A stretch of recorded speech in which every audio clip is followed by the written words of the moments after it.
find meeting details. You're live. I'm live. I'm doing the intro on this side. People watching on Twitch aren't going to hear it, but that's fine. Yeah, they are. Are they?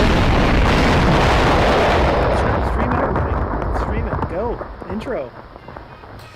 This is the Action Cast, the only podcast that... And now, our feature presentation.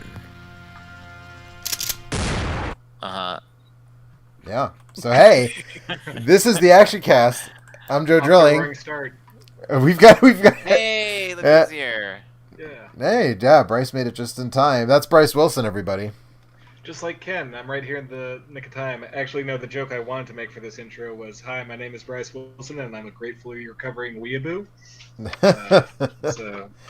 I think all of us are, to some extent, recovering weeaboos, except for Alex, who is currently... It's fully into it. I mean... He can quit anytime he wants. Total weeb. I never said that, actually. I'll have you know. I never spent any time with any of this bullshit, so...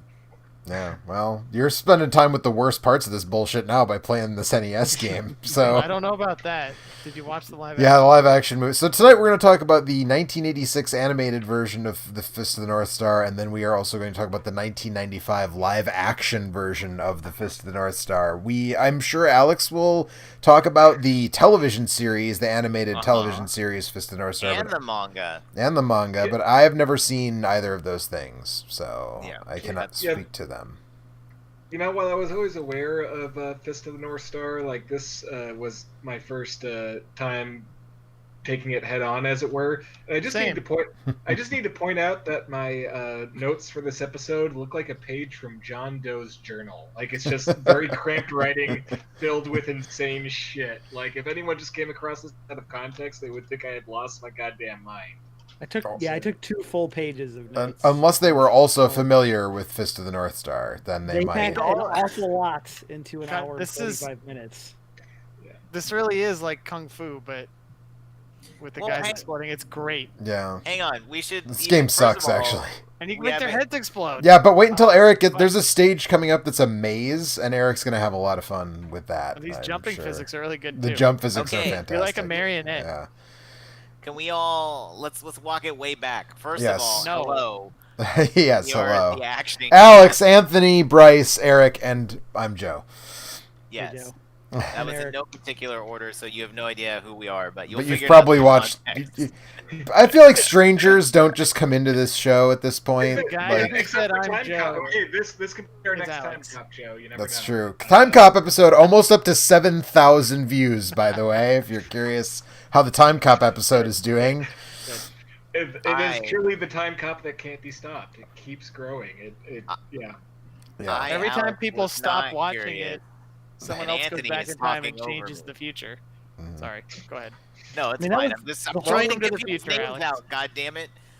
The whole point of doing the G-chat thing was everybody was supposed to use a camera so we could see when we wanted to talk and then wouldn't talk over each other. But nobody does that. But nobody does it. Yeah, that was sort of the point. Yeah. To be fair, I never said I was going to do that. So well, I didn't This either. plan might have been inside your head, Eric, but I don't think you ever shared it with the rest of us. We should I have didn't want to do it hard. that way. I didn't want to do it that way. I wanted to do what I'm doing on Twitch, which is have a bunch of dumb GIFs and play bad video games. Right, but there's not always a bad video game. Like the Get Carter episode, there are no bad Get Carter or good. There are no Get Carter video games. Period. Oh, I forgot this is streaming more than one place. I apologize to anyone who didn't know what I was talking about when I was talking about jump physics. Yeah, I'm working on Twitch. I might after the fact. I might like merge these into one thing and just put the Twitch version. Upload. I am making a local recording of what I'm streaming, so I can upload it to YouTube later. So what we're doing is on twitch.tv/onthestick. Eric is playing a bunch of Fist of the North Star video games.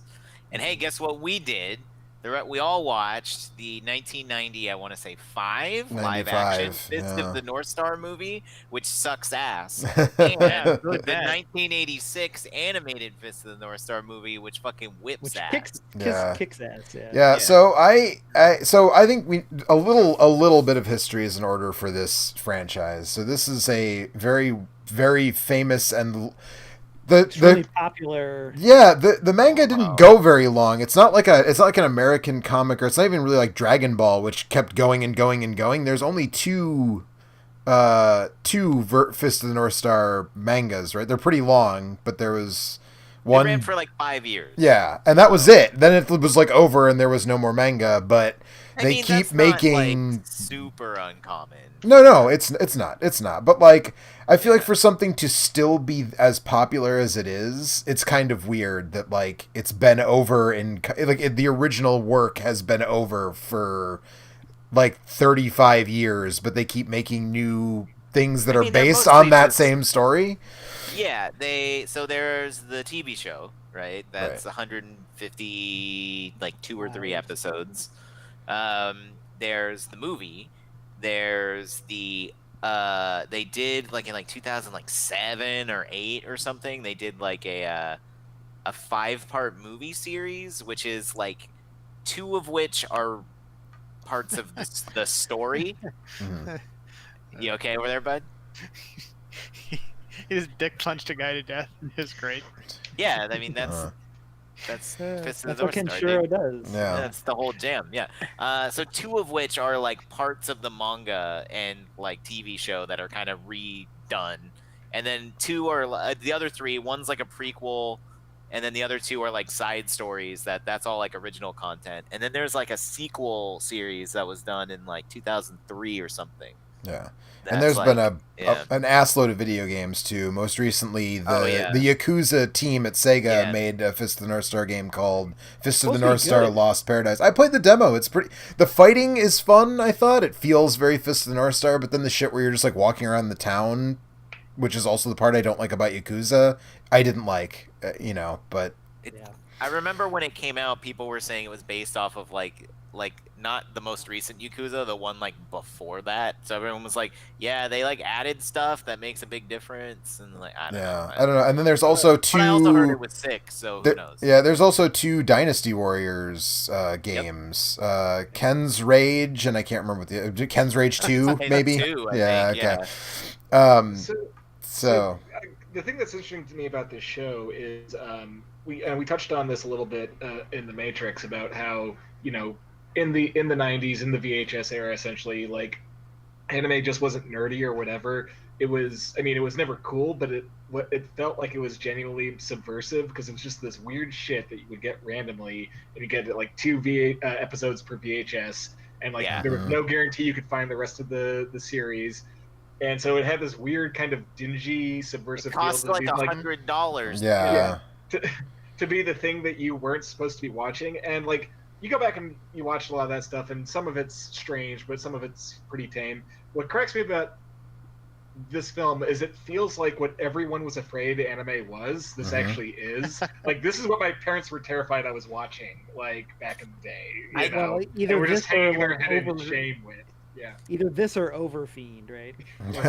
I feel like the thing that you're talking about, to me, Ninja Scroll is Ninja Scroll. I was gonna say Ninja Scroll. Yeah. But Ninja Scroll was way after. Ninja Scroll is way after this movie. You know what? Right? So okay. Ninja Scroll is maybe the most juvenile, like, just disgusting movie ever made, and I love it so much. I wish I could give it 19 stars. I got to see it projected actually right before all the shit went down. Yeah, me too. Doing some of the 80s anime, so they did Ninja Scroll, which was a lot of fun to watch on the big screen. They did Vampire Hunter D, which has one of the weirdest like worlds I've ever seen in a movie, where basically the people in this post-apocalyptic world are like living in the sets of Hammer horror films, just like waiting not to be killed by monsters. That's the entire society. It's like Mad Max. It's like Mad Max meets Hammer horror. I love the 2 Vampire Hunter D films. They're fantastic. Here's my thing though, is that like it's like I would argue Fist of the North Star is even weirder, because both of those at least have more context. Like, Ninja Scroll is basically a samurai film turned up to 11. And Vampire Hunter D is just like very much its own thing, but it has like a more conventional story arc. This is just mayhem happening for 150 fucking minutes. But that's it has this attitude that context is for pussies. That's the only way I can describe this film. That's the weird thing that I think we have to talk about this film, which is that it's trying to cram like 100 issues worth of a comic into 110 minutes, and it doesn't really work. We're talking about the anime movie. Yeah, the anime movie. Yeah. Because it's like, I think the anime, I looked it up, it's like 50 something episodes or like 40 something. I don't remember because I looked it up like a week ago, but it's a lot of TV, and they try to cram it into 2 hours, less than that. And it's like, the way they do that is they basically take the big beats and scenes, and they just go like, well, you know what? We're just gonna take this one and put it like before this happens, and like they just cut and paste everything together. Yeah. So, and it's like things just get like there's a ton of stuff is show up. Okay, but yeah. But here's the thing: is like this is a movie that takes like 5 minutes right at the beginning to show this like lovingly detailed nuclear holocaust, which looks great. Yes. By the way. Yeah. But then, yeah. But then it doesn't even bother to tell you who its main characters are. It lets you know what its priorities are right away. Like... Right. It also doesn't. I mean, there's just a bunch of stuff that isn't explained, but I think so. This series was done by a guy named Bronson, who took his pen name from Charles Bronson. That's seriously, and then it was drawn by a dude named Tetsuo Hara, who has a very distinct art style. Like, he also designed the characters for the video game Saturday Night Slam Masters, which is a Capcom wrestling game. And if you look at the promo flyer for that game, you're like, wow, that looks exactly like Fist of the North Star, because it's the same artist. But he has I feel like there's a lot of manga artists who don't have super distinctive art styles. But I feel like Tetsuo Hara is one where you can look at something and immediately be like, if that's not him, it's someone like trying to ape his style specifically. Yeah, fuck him up, Eric. And this was one of the first. So the first exposure, if you're watching the Twitch version of this, where Eric's playing the NES game, this was part of.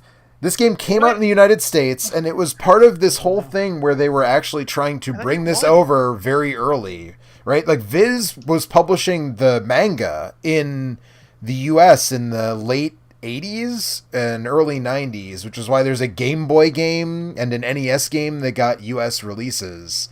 And it's probably also why the anime got a dubbed US release in the very early 90s, 91 or 92, I think. Yeah, this is definitely part of that first, like, even arguably, like, pre-Akira wave, and I'm sure, Alex, you can correct me on this shit, but, like, this and Bubblegum Crisis and, like, you know, the early Rumiko Takahashi stuff, like, Gundam, where like you didn't even have that, like, I mean, like Akira is like obviously like the big states, but like there was definitely like a couple of waves of stuff before that that we had even less context for, and this feels like a part of that. Right. And actually the Akira film is very similar to this film in that it's cramming a whole shitload of books into a very short. The filmmaking in Akira is heads and shoulders above. Right, but that's I agree with that, but I'm saying that in terms of like there's a whole bunch of shit that's not really explained because it's a lot more source material that's just jammed into a 2-hour movie. You know, and but in both cases it works because they're so, but this and Akira are the sort of among the early, like there was a generation of anime that we all grew up with that we didn't know or didn't fully understand, like Voltron and Robotron, which is like just American producers taking multiple different anime series and like sandwiching them together and making up whatever the fuck they wanted. My weeb brain feels I must point this out. It's Robotech. Robotron is a video game. Please continue. Yes, sorry. Alex, that's disqualified because you didn't say actually. Right. Actually, it's called Robotech. Right. Yeah. It's so sorry. Yes. Robotech, which was 2 shows mashed. It was Macross and something else. 3 shows. Voltron was also 3 shows by the time it was done, but then they made additional American episodes that squashed. That like used characters from both or from multiple of the other shows and put them together because there was a big demand for it. Speed Racer, going back to the 60s, Speed Racer and Gigantor and stuff, that was all anime, but it was so dramatically changed. Like they finally released Voltron in its like as like the Japanese, Beast King Go Lion, and I bought a bunch of those DVDs and watched them, and it's like some of the episodes you're just like, this is like literally what these characters are saying is the opposite of what they say in the American version. Like the story in this episode is completely different depending on which language version you're watching, but the visuals are identical, which is I think it's really weird. I think it's worth pointing out, and like it's one of those annoying things where anime's big first selling point was that it was like cartoons for adults, but the hilarious part is that like with comics, when they tried to get more adult, they became more juvenile essentially. And so like that first wave of stuff was still aimed at children, right? Which obviously Fist of the North Star was not. It's as aimed over that as you can, and it crosses that uncanny valley line in just being so self-seriously adult that it just becomes completely fucking juvenile again, which is about 98% of anime itself. So the thing that's great about Fist of the North Star is that it's a show about like part of it is like, hey, I bet Ken's gonna punch somebody and they're gonna explode, and like, wouldn't that be like cool to see? So part of it is that. Cool. It's always cool to see. Yeah, it's always cool to see. It is. Yeah. However, so part of it is that, and the other. I am part a man of it, simple pleasures. Don't think I'm knocking the joy of watching a man explode after a punch. So, no, this is nothing to do about whether or not that's awesome. It's always awesome.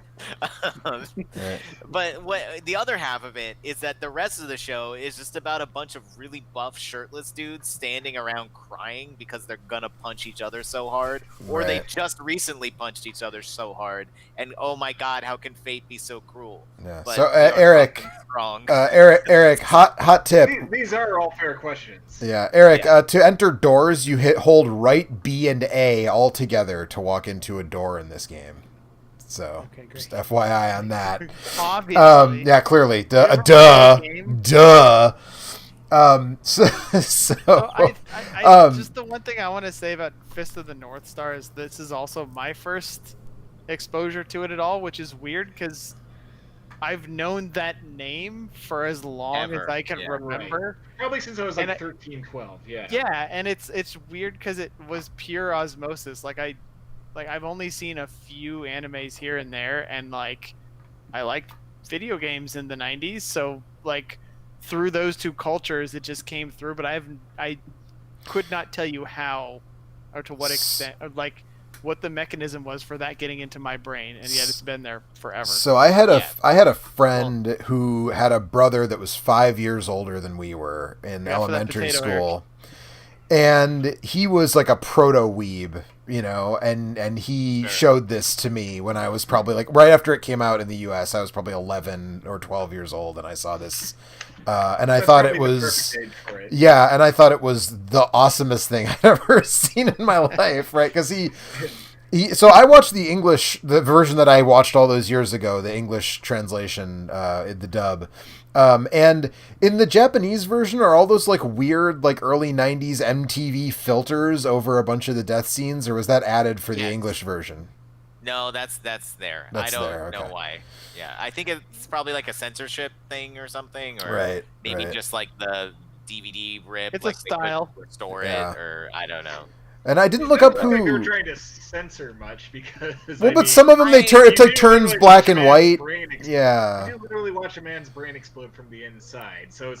For the most part, the movie they don't really censor too much, but it's like there's a few parts where the blood is white, and the TV show they do the thing where the blood is white a lot, and like they do the thing where it's like their silhouette, like you can't see their actual body exploding. And, Yeah. It's funny. I don't know why I never did watch this, but I talked about Vampire Hunter D earlier, and seeing it projected was cool, but not as cool as like watching it on like a shitty VHS that had already been seen 24 times, like looking over my shoulder the entire time because I was afraid my mom was going to walk into the room. I try to stay away from the nostalgia blinders, but watching this. Gave me just a little thrill of being like 14-year-old and thinking this kind of stuff was like just the most transgressive shit. So it's just the silliest fucking thing. The funny thing about that is I feel like I kind of got over on my parents. I mean, not got over. I mean, my dad also showed me Predator when I was like 7, so like whatever. But I feel like one of the cool things, if you were our age at that time, right, was that so many adults assumed that cartoons were just always for children. So like my grandma was taping like when Sci-Fi started doing their Saturday anime thing. I don't know if you guys remember that. Like my grandma would tape stuff off of Sci-Fi for me, and it was like stuff like 8-Man After, which is like a sequel to an old manga, but it's like super gory, like robot murders and stuff, and it's just like because she wasn't watching it while she taped it, she was just like, oh, these like weird cartoons are on, I'll just like tape them. And then I would watch them, and it's just like it was like getting away with something because all the adults assumed like, well, if it's a cartoon, it must be fine for kids because it's a cartoon. The flip side was when you're like 13 or 14 and you're watching a cartoon, you get shit for like, I don't know, watching a kid show. For being a fucking weeb. I mean, I guess, but all my friends and I like we played Dungeons and Dragons and shit. So like it was. I don't mean from your friends. Oh, I didn't give a shit. I mean, whatever. What was the? If I'd known you, Joe. Yeah, right. Would have taken you down. You would have stuffed me in a locker, I'm sure. Yep. Well, I mean, but that's exactly. When you're talking about like that sci-fi block, it's like kind of funny to me because once again going back to our Matrix discussion of like when this stuff like started to really get mainstream, because obviously like Ghost in the Shell got like a big theatrical or not a big but a theatrical release in 95, but like you can like point to like Toonami like being a breakthrough thing, but at the same time if you're waiting up till 1 o'clock in the morning to watch a certain anime episode on Toonami, then guess what, you were still a fucking weeb, so you weren't mainstream shit, know. So I was kind of lucky growing up out here in the Bay Area because there was, I don't think it even exists anymore, but there's one PBS station that still exists, like the San Francisco based one, but there was one that was like based in San Jose, that KTH it was called, and every Sunday they would show usually like an hour or two of like anime. And so they showed like weird shit. Like that's how I saw Bubblegum Crisis. That's how I saw Evangelion. That's how I saw Ranma 1/2. That's like how I saw like Please Save My Earth. Just like really weird esoteric shit. And like, and it was all like, I remember during their pledge drives, it was always like this guy who was like at least 45 being like, no, dude, like your money will help us like do this, and like I don't know, like anime is like cool, like, like it's very like formal, like please donate, like otherwise was he wearing like a tuxedo? Not a tuxedo, but like a suit and tie, like just like a guy who worked at a public broadcast station who was like, hey man, like, and he was right, dude. That shit all fucking rules. So here's okay. Let me ask a question to everyone here, but Anthony, just because I'm kind of curious, which is that I feel conflicted about my weebism, because I still I still enjoy anime to a certain extent. Like during the lockdown, I showed my wife Cowboy Bebop for the first time, and I had like a fun time revisiting that. And one of actually my comfort foods that I did do during the lockdown was get a bunch of the old Rumiko Takahashi manga and read that, and I still find like all those super charming. That woman can like plot a gag like nobody's business. But like I don't watch fucking anything new. Like every once in a while, if someone's like talking about a movie, like I'll check it out or whatever, and like I'll be like, yeah, that was not sorry I watched that. But like it just, it's weird to have this thing that I responded to so much and just does not fucking click with me on basically any level anymore. Like, do you guys ever watch a new show? Essentially, a new show. I haven't. How come you don't ask me that? I just watched because you talked about how much you didn't like fucking anime a little bit ago. I just watched for the first time in my life. I watched a series that was more than like 10 episodes. It was like a couple of the last 3 seasons of JoJo's Bizarre Adventure. I had a great fucking time. It's great. I love that show. It's really good. That's not a new, or I guess the later seasons are new, right? But that show's been going like on and off since like 1998 or something, right? Yeah. No, so actually, oh god, here we go. The new series was started in 2012, but the original OAV adapted the latter half of Part 3 in the mid-90s. Okay. And then continued in the early 2000s. And that's what the first part. That's what the Dreamcast video game is based on, then, right? I like that you're using that voice, but that's almost certainly all accurate too. Oh yeah, no, that's all 100% accurate. I'll take my reputation on that. But all right, but this is the kind of the riddle of the crux though. Is like when Alex is like running off those shows like Ranma 1/2, Bubblegum Crisis, Evangelion, which I still fucking love. I went on Netflix. Oh yeah, I think it. Well, a lot of it's Fourth movie's coming out this year, baby. Let's go. I know. I am all get hype, stay hype on that one. All right, so Bryce. Anyway, Bad. I guess what I'm saying is though is any of that, like, was that stuff just that good, or is that just because we were like fucking 14 when we watched I think probably, The yeah, answer is both. a little from column A, a little from column B. I was Yeah. 17 when I tried to watch Evangelion. I did not like it. So I actually, I- no, I really watched get. the whole thing. you know, and I really was liked actually it. probably I was probably like 19 because it was like after I had the internet. And So so when it came out on Netflix, I rewatched the whole damn thing, and I didn't like it nearly as much as I liked it the first time because I'm not a teenager anymore, and was like, wow, that was kind of stupid, actually. I think the last time I did a full rewatch was in my early 30s, and I still really liked it. I think it holds up. But I gotta give that credit for like just being a great gateway drug to like me accepting like surrealism and like abstract stuff in my narratives. Like if I didn't watch Evangelion when I'm 14, I don't know if like I grew up to like love like Twin Peaks: The Return and like that's kind of stuff, and just be able to like go with the flow of like what a narrative wants to give me and just kind of accept the mystery, to quote a serious man. And I appreciate that. All right, I don't want to get super into it, but like that stuff actually was aged better, I think. I Than I did watch Twin Peaks when I was 19, and that shit fucking ruled. I didn't watch that till I was Like in my 20s Evangelion in was general. fucking lame ass But- bullshit. Well, that's the thing. Is like lame-ass there's a lot bullshit. of like symbolism that doesn't mean anything. There's a lot of like. Doesn't bullshit it stop being psychology stuff in symbolism there if it that's doesn't mean not- anything? Say what? Doesn't it stop being symbolism if it doesn't mean anything? Good question. There's lots of like there's just symbols. a lot. There's a lot there that like doesn't actually.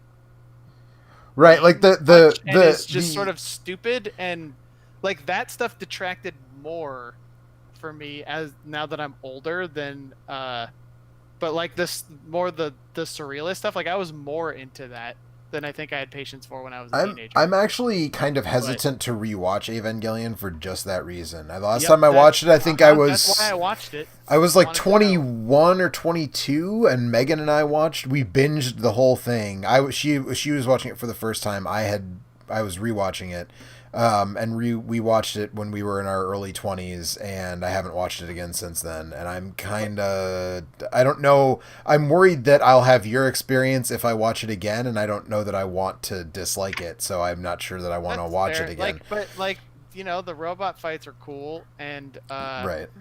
I don't know. It also made me reevaluate. But like I don't think there is, with the possible exception of the David Wong character and John dies at the end, I don't know if I've ever related to a fictional character more than I have to Shinji Ikari in that initial run.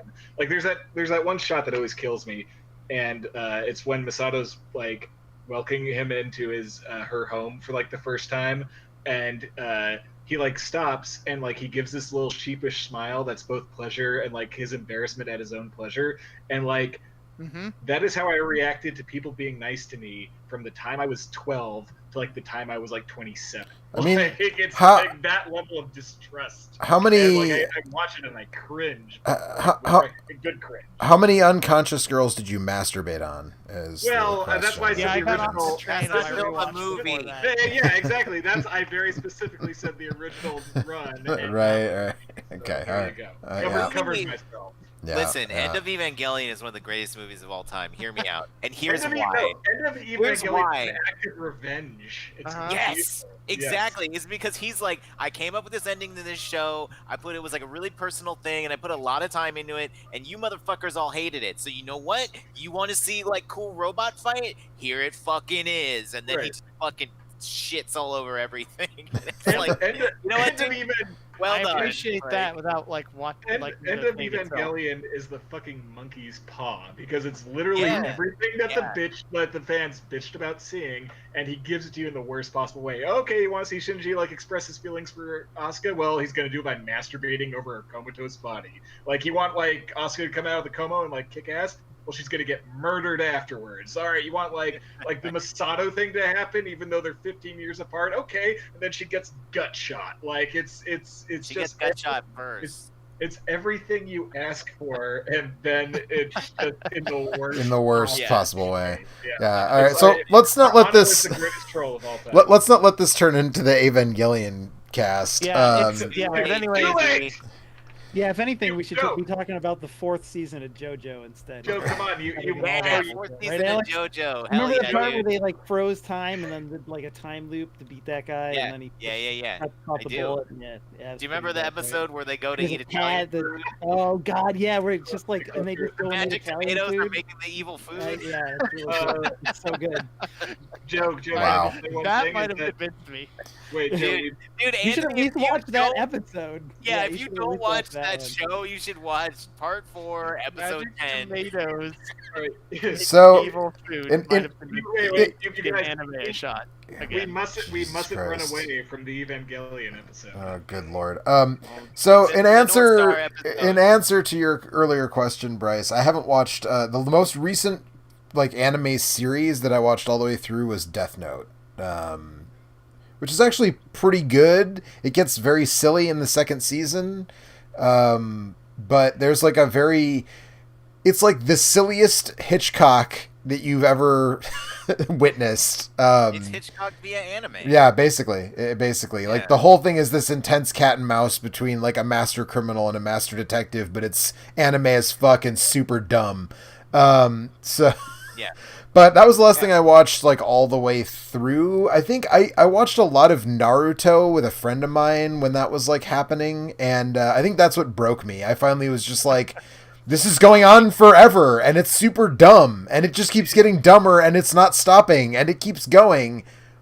Alex is gonna want to slap me, but the last show I watched any significant chunk of was Bleach, and the thing is, even though that show like eventually drags the bottom of the barrel, it was like right when I was getting out of anime, and the appeal of that show wasn't just like, here's an anime. It's like, here's every anime.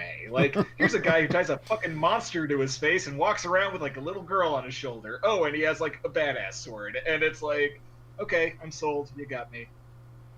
It was like anime methadone, basically. It was every cliche that you could ever want, like stuck in one season. My relation to anime, like I said, I watched it when I was younger, and then like when I was 14, you know, obviously I watched Dragon Ball Z and like all the shit that was on Toonami, Cowboy Bebop, et cetera, et cetera. Yeah. But then like the early 2000s, I kind of like, it was a mixture of I got too cool for anime, like quote unquote, where I was like, that's kid stuff, I've outgrown that, I want to watch like serious shit. And then like so it's part that and part that just like all the shows that were made at that time, like I've revisited some of them and I'm like, I just don't like this. Like it's just not the kind of show that I like. But they've kind of got like anime's gotten like starting in like 2010, like kind of like trends in the industry shifted again, and it's like since then there's been some shit that I think is actually like cool. So now I'm like back on board. And then also now with like Blu-ray, streaming, blah blah blah. There's like a lot of older shit, like from the time where I did like anime, that's easy to access. So it's like cool. I can go back and watch some random. Like I have Bubblegum Crisis on Blu-ray. It's like fuck yeah, dude, give me that. Yeah. Oh, actually, you know what? I'm sorry. I didn't finish. I need to go back and finish it because I was actually really enjoying it. But I watched quite a bit of One Punch Man, which One is Punch Man Oh, dude, One Punch Man's really, amazing. really good. Yeah. Speaking of things that are, you know, more than a little bit inspired by the movie that we did watch for this episode. yeah, right. yeah. Right. All right. Yeah, Since, One Punch Man. If you're looking for like a low stakes, like not a lot of time investment thing to watch, the first season One Punch Man is a great way to spend like Yeah, what 6 is it, hours. 10 episodes, It's like 12 12 episodes. Yeah. yeah. all right. Since I helped Great. get this clusterfuck going. Also, that's on Netflix too, so you don't even have to like. Yeah, you don't have to like subscribe to your Crunchyroll anime or store. anything. Yeah. I'll do my best to get us back on track. And I should say that the best thing about the start of this is that their narration is obviously being read by someone who's reading the script for the first time and has no idea what the fuck he's talking about. He's like, yin and yang, global holocaust. Hey, how about that? And then like the movie starts with what looks like the most banging Megadeth video ever. Yeah, right. So it's like the sequence. It's like the nightmare sequence from T2, but like drawn out, like even longer. Way more graphic. I mean, that sequence is pretty graphic. The Sarah Connor's skeleton like blasting apart while she's holding the fence and stuff. Yeah, but like, did you see all those people like melting and their eyeballs? Yes, like, I did. Falling apart and like. And then all their then, ghosts all their leave. ghosts coming out, which was actually a really Yeah. kind of corny image, but also really well animated. So props to that. Yeah. It's. So basically the premise is like, okay, it's Mad Max, which is super obvious looking at Ken. Like he has one less sleeve than Max, but like I mean, really obviously the Bronson and Tetsuo Hara really like the Road Warrior, and it's got the eyebrows too. Yeah, but instead of like a regular cop or whatever, everybody is like a magic karate master, and they all know different kinds of magic karate that work in different ways, but they're never explained really. So you just kind of like shrug and accept, like, okay, this dude's fingernails are razor sharp, and he can cut people into ribbons, and this dude can like punch you in the face and then your head will explode, and this dude will, I don't think his fingernails are sharp. I think he's like pushing his molecules out of the way so he can reach inside, right? I don't know. Is that what's happening? That's certainly never explained. Magic about sharp fingernails. Well, they'd be sharp enough that he can carve like a giant dude into like Sylvester the cat getting hit by the bulldog type of like pieces. I think there's something magic about that, but I was gonna ask, is this the most? And granted, everyone was ripping off this aesthetic in the '80s, but is this the most blatant ripoff of the Mad Max aesthetic? It's got, I mean, it's up there for sure. It's one of them. Yeah, because even the bad guys are like the Lord Humongous's like gangs. Like a lot of mohawks and hockey masks and like bandoliers with nothing but studs on them, and The thing that I love about Fist of the North Star is that some people are just like 20 feet tall. Yeah. And it's never like addressed as odd. Like that's just like, yeah, dude, that's the guy who's like 20 feet tall, and it's like, oh. All right. Also, he can turn his skin into steel for some reason, and that's never explained or really questioned either. I mean, so. listen, karate. That's just like a mid-level druid spell. Yeah. Don't worry about it, Rao just like punches people with his psychic brain. He brain punches people. That's what they call him in the version I watched. Rao, get the fuck out of here. Yeah, This guy. Ken and Julia and Rao. Yeah, they never call it. They don't call him Kenshiro one time in the dub version. I don't think he's Ken the whole time. I thought they did once, but maybe I don't know. Maybe. He also was like it's not a great performance from the voice actor who is. I didn't look up any of the voice actors, but like if you watched anime from this time, it's a million recognizable voices. Like everybody has a recognizable voice. But the guy who plays Ken like doesn't put hardly any feeling into his performance, but somehow it still has too much feeling compared to the original Japanese performance of Ken. All I can say is that this is like very much like the most '80s anime aesthetic. Like aside from an overweight guy and a sticky floor, this is as close as you can get to like that video store experience. Like yeah, like the like. When he fights the guy who guards Jaggy's like palace or whatever, he's in the dub. He goes, "Say your goodbyes, lard ass, because you're already dead." And it's just like that's like that was like the thing in those dubs right back in the day was they would just insert a bunch of unnecessary swear words like into everything that that's how you knew it was adult. Right? Yeah. But it's ridiculous. So, like we were saying, it moves super fast because it kind of has to because of the density of material that is being adapted here. It's not just that it moves super fast though. It creates these weird little pockets like yeah. And as far as the active protagonists go.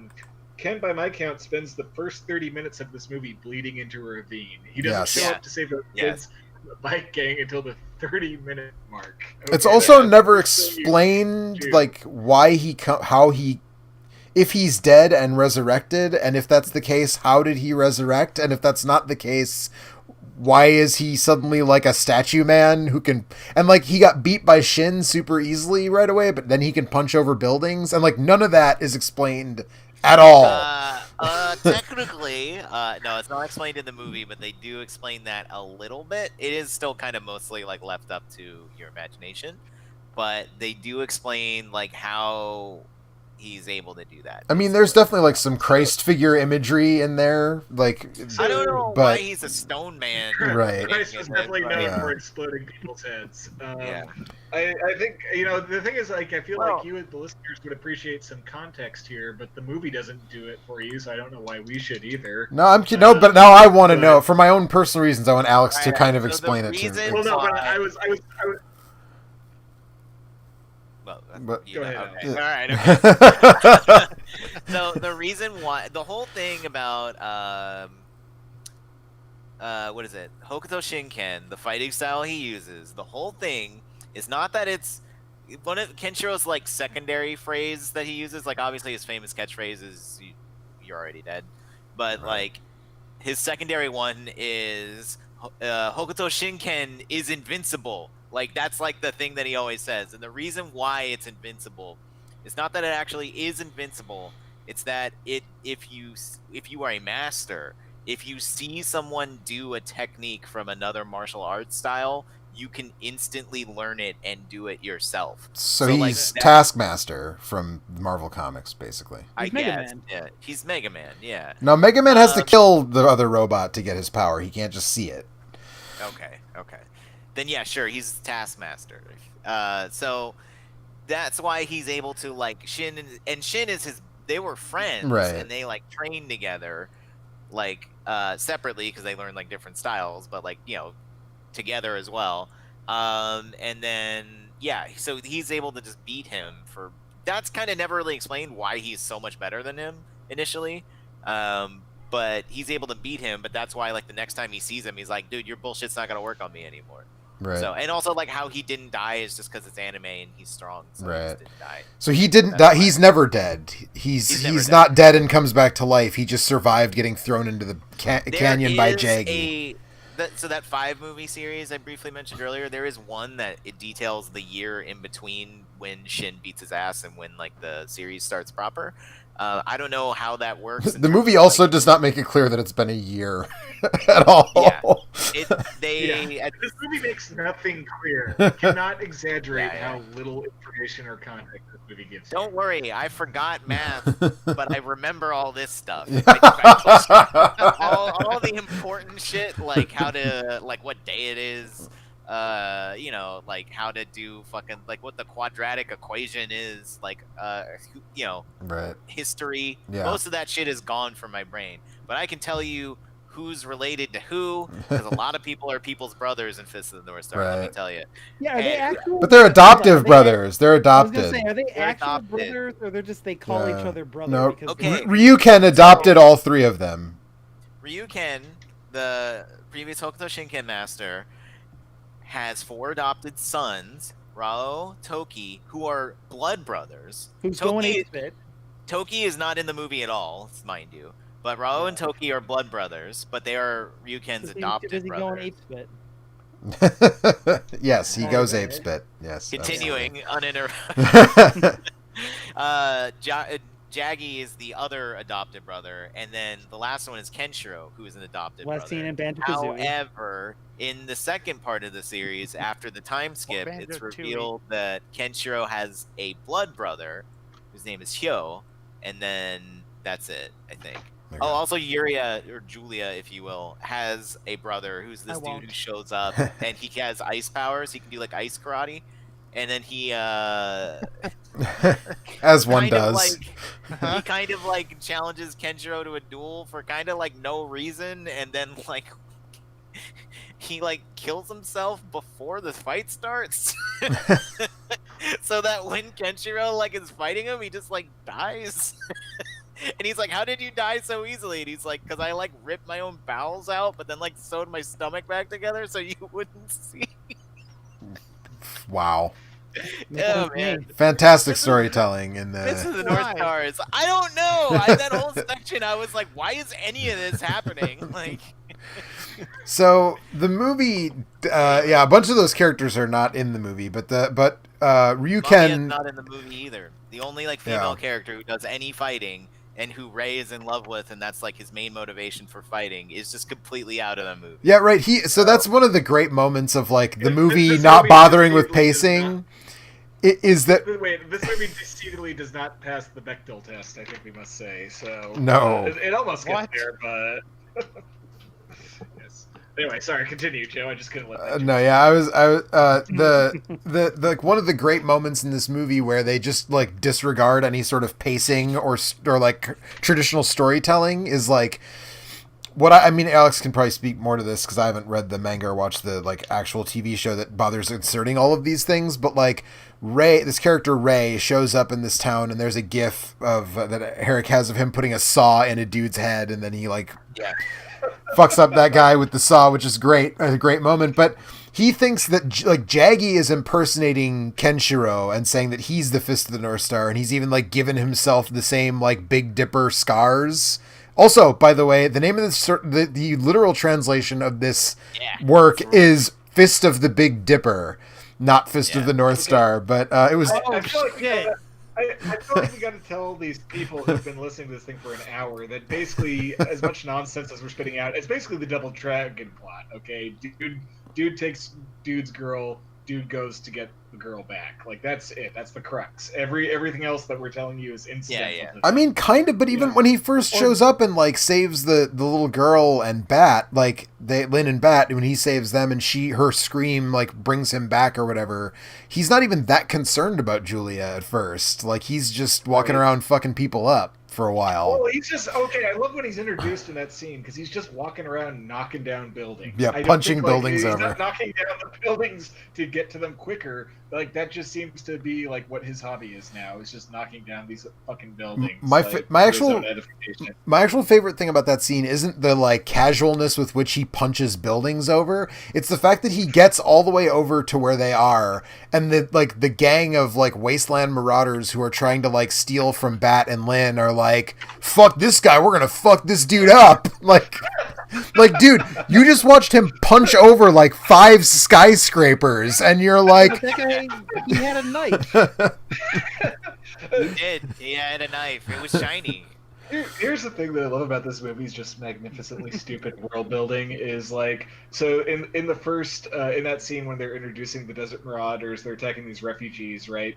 And like one of the refugees like drops this briefcase full of money, and like the Marauders just ignore it and like grab like the shoes and like the canned food that they have. Like the point is obviously like, oh man, like barter goods are the only thing that matter in this topsy-turvy world. But then why the fuck was the refugee guy carrying around like 20 pounds of cash anyway? Like, because he thought it would still be worth something, maybe at some point. No, it's good kindling. It's good kindling. That's true. Yeah, good point. But yeah, this is the digression cast as usual, but so Jaggy is impersonating Ken. He's given himself the Big Dipper scars and everything, and Ray is like, I'm looking for the Fist of the North Star because he like took my sister as a slave. And Ken shows up and he's like, I'm the Fist of the North Star, but you're actually looking for my brother who's the impersonator. And like without fighting or exchanging a punch or even really like critically analyzing the situation, Ray just goes, all right, sounds good, let's go. Yeah. Well, again, so they're rushed for time, right? Because the way it works in the show, the guy who can turn himself into steel, that guy, who fights Rao later, like that guy is the leader of the Fang clan, which is those people who are all wearing furs who are with him, right? Right. So after Shin is dead, mind you, is when the Fang clan becomes the main bad guy. And so Ray and Kenshiro and a character who's not even in the movie, Mamiya, all team up to fight the Fang clan. And the Fang clan is the one who took Ray's sister in the show and the manga. And so the whole time Ray's like, yeah, man, once I'm done with this shit, I'm gonna find this Kenshiro guy because he's the one who like sold my sister to these assholes. And then like the whole time Ken's like kind of cagey about it, where he's like, oh yeah, like I better not flex and bust my shirt off because he'll see my scars, and then like we'll have to fucking deal with this. And so eventually that does come up, but it's like at that point they've been like hanging out for like, you know, a while, and they're like bros. And then when it's like eventually revealed, he's like, I know it wasn't you. It couldn't have been because like you're a cool dude. Like, you know what I mean? So it makes more sense. Yeah. That makes a lot more sense. Yeah, whereas in the movie it's just like, okay. Yep. Yeah. Like Eric said, story checks out. Let's go. It's worth going back. Oh, sorry.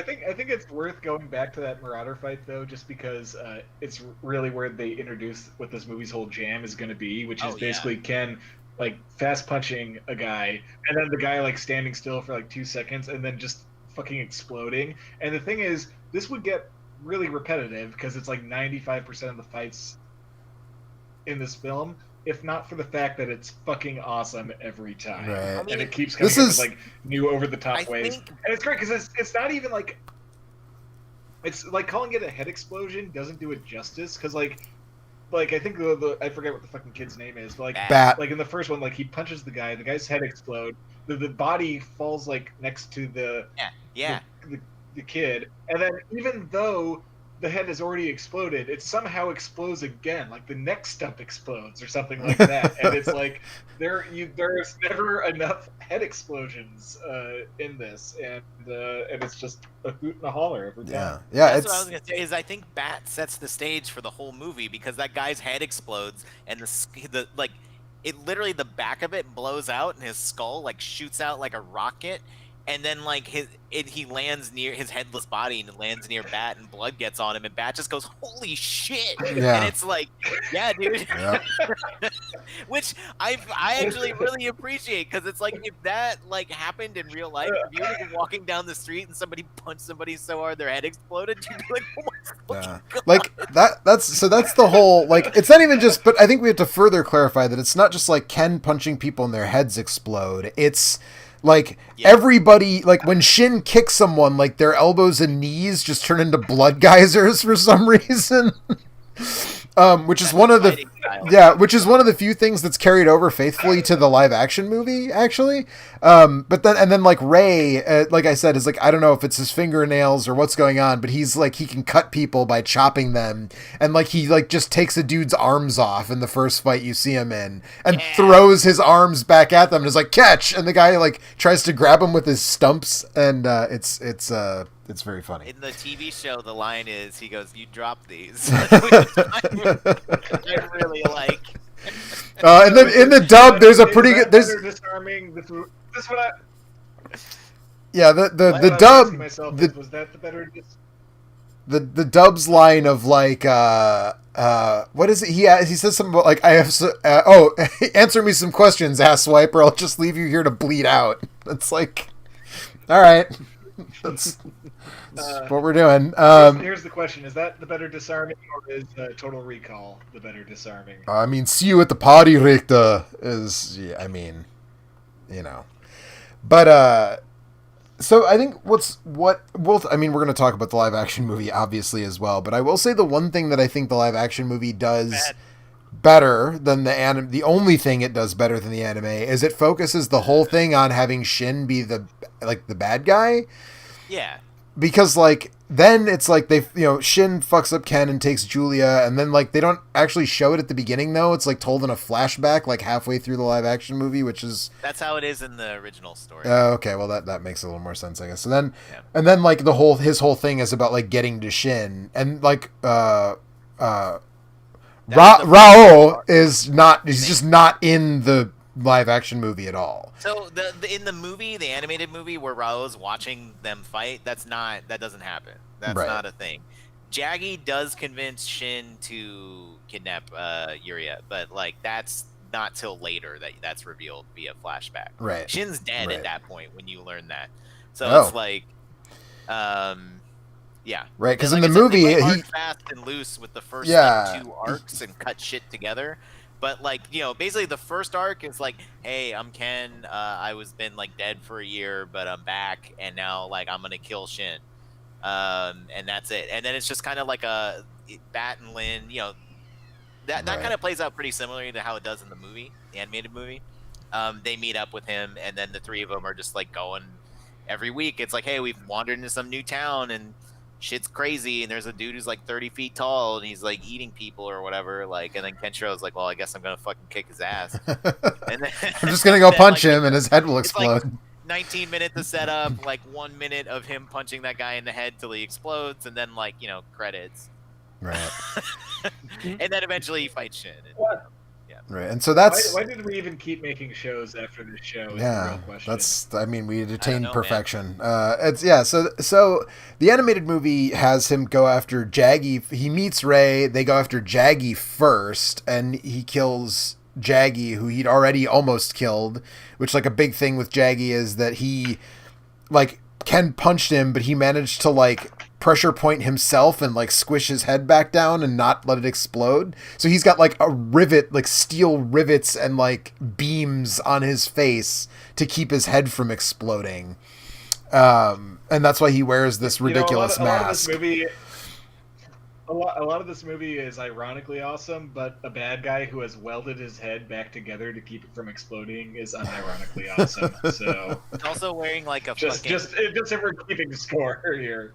He's wearing like a steel mask, and he So- like punches guys and like has a shotgun. Yeah. Maybe I want to know, but do they explain how he's able to keep his head together and other guys are not? So the way that it shows it in the anime, like I think I inferred from the context in the animated movie that like his head starts to kind of explode, and he counter pressure points himself, because that's the whole thing with the Hokuto no Shinken is like he's hitting your pressure points, and that's what makes your head explode.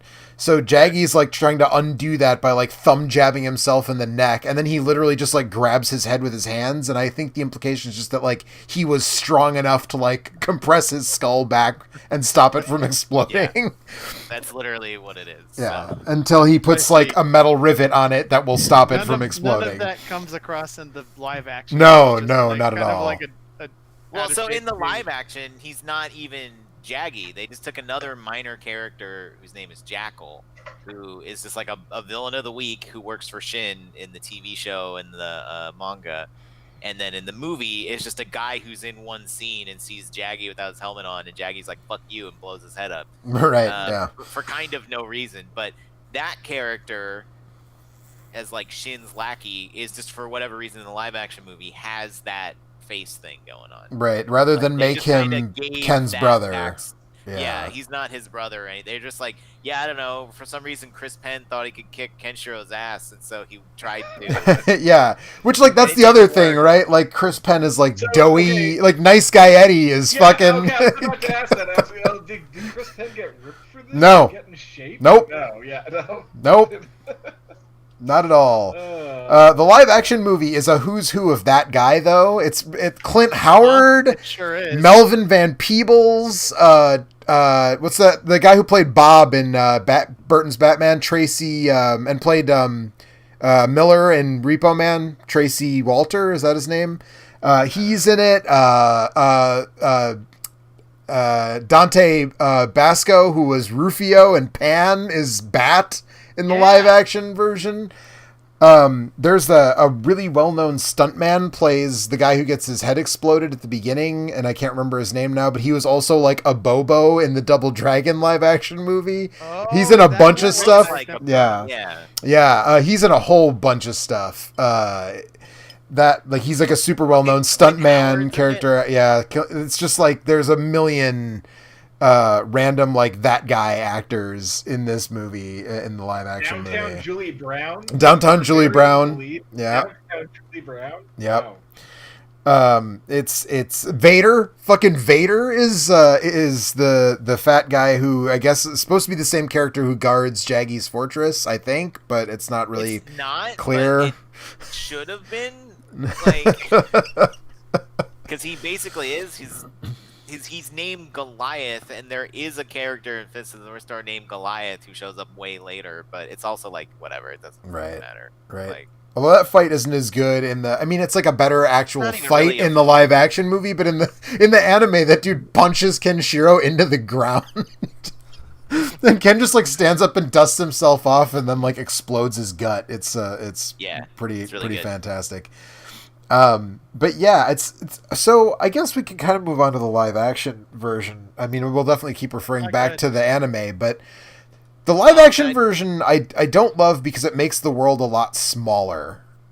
Well, I hang think on. Alex had- Yeah, Before yeah. we close out the anime movie, because honestly, I could nitpick all the ways that they altered the plot and shit, but Yeah. it doesn't matter. Oh, I guess we didn't really. Yeah, we should close up how they actually how the Well, I was movie gonna say ends. the end result is the Jaggy fight actually goes pretty much the exact same as it does in the show and the book, and then Ray fights Rao, but instead of getting mortally wounded and then going on to fight some other dude like he does, Ray just gets fucking killed. Yeah. And then Kenshiro fights Rao, which is another thing that happens. That does happen. They fight and it's kind of a draw, and then that's there's other shit. Oh happens, yeah, that's right? the other thing that's super truncated. That feels super rushed in the movie, right? Is the little girl shows up and has another flower or whatever.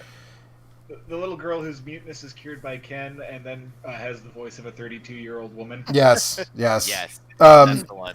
And so she shows up and she's she. seen a lot, okay? Yeah, she has. That's true. Lay She it has. off, man. She's mute because her parents died. Yeah. That's the official story. Yep. They explain that in the animated movie, and then they squish her together with Ray's sister in the live-action movie because she's blind instead. Yeah. And whatever, but she shows up while Rao is about to kill Ken basically, and she just comes over and is like, "Don't kill him," and he's like, "Okay," and then he just it really is that quick. yeah, it's like instant face turn, and he walks away, and it's just like, huh? It's not an exaggeration. So in the show, Toki, the brother who doesn't exist in this version, is the one who goes like, dude, fucking relax, like so that makes a little more sense in context with all of it. It doesn't matter, but anyway, but also it's kind of a nod to what happens later in the show, because it's revealed that Lin they talk about like the fate and like the stars and shit a lot, and like Lin is like important in the grand scheme of things, so Right. it makes it's kind of like a nod to that, but it's also I mean, like the what you're movie saying, kind of like, makes that apparently right, because she Yeah. can make the seeds bloom. Only her and Julia can make the seeds bloom.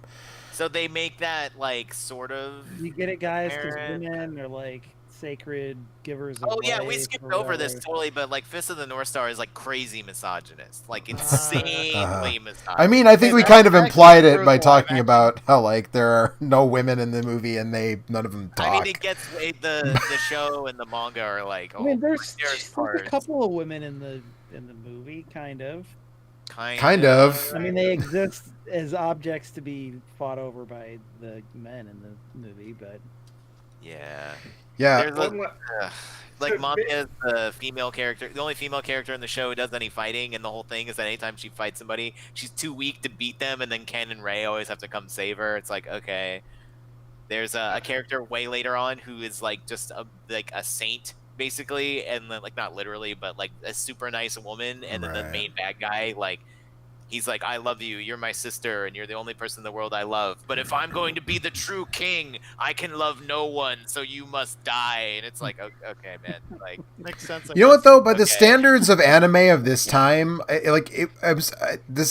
don't want to talk about this too long, but I'm just going to say that it struck me that for the standards of anime of this time, it is surprisingly not rapey. yeah, they don't. Yeah, right. They don't show any direct sexual assault. Well, even Shin talks about like keeping Julia, but then later when you see them together, it's implied that he's not like forcing himself on her. He just wants her to start loving him, and she won't. Right? There's no direct implication when they're the anime or the movie. I'm talking about the anime. I'm talking about the anime. Yeah. Okay. I guess that's true, but I'm not gonna give them any credit because there's stuff that I'm leaving out that's very misogynist. Oh no! I'm Like, I'm sorry. That's not meant to say that you're wrong. It's definitely still misogynist as hell. It's just like there's a lot of anime of this I was the just like saying, it could be worse. it could be worse because there's a lot of fucking Ninja these Scroll. these Yeah. I was gonna say Ninja Ninja Scroll Scroll. has like the yeah right. Let's not talk about that. Isn't her like vagina poisonous? Everything. Am I remembering that Yes. wrong? Her vagina is poisonous. And there's another woman, there's a different woman in that movie who has a snake that comes out of her vagina and specifically says that that snake is the most poisonous of the snakes she controls because that's her like ninja ability is controlling snakes. And her vagina snake is the most deadly. It's the greatest film ever made. So yes, decidedly the message of Fist of the North Star is not that dude rock. However, the one thing that before we move on that I want to toss out is when we're talking about this movie's delightfully wonky world building, and I don't know, Alex, maybe you can tell me if there's an explanation of the manga for this, Okay. but there's no resources in this world anywhere except apparently for the hundreds of thousands of patent leather suits that make up Rao's army. So one thing we have in abundance. I can explain that, which is that that's only in the movie, so there's no explanation. So does Rao? When they showed up to fight the fur people, I was just like, Yeah. where did they get all this fucking I was gonna say, bondage that's gear? Like, There's a big listen. There was crazy. one of the few places that wasn't hit by the nuclear bombs was the freaking BDSM warehouse Outlet store, yeah. Oh, the one off 21st? Okay, Yeah. There's a lot of that imagery. I mean, there is in Road Warrior 2, which is This Is Aping, as we discussed, but there's definitely a lot of BDSM imagery here as well, which is, I mean, that's fine. I'm not here to kink shame anybody. So in 1995, someone, Tony Randall. Wait. Okay. Wait. Real Yeah, quick. yeah. That last fight Stinger? is fucking sick. And It is. because it's just the two of them punching each other, and then their shoulders are exploding Because Rao's horse flies. Yeah. I love how that and horse then- has been like stoic through everything, and then like all of a sudden it cuts when he chakras up, and they like cut to a reaction shot of the horse, and the horse is like, "Oh fuck!" and that's how you know it's on. Like the horse is freaking out. Mm-hmm. He's a good horse, dude. And then There's the a last horse thing man. I watched the wrong one. I thought it was interesting that in the show, in the original story, Yuria kills herself because she's like despaired at like that she'll never escape from Shin. And then so like when Ken goes to fight Shin, she's like quote unquote dead.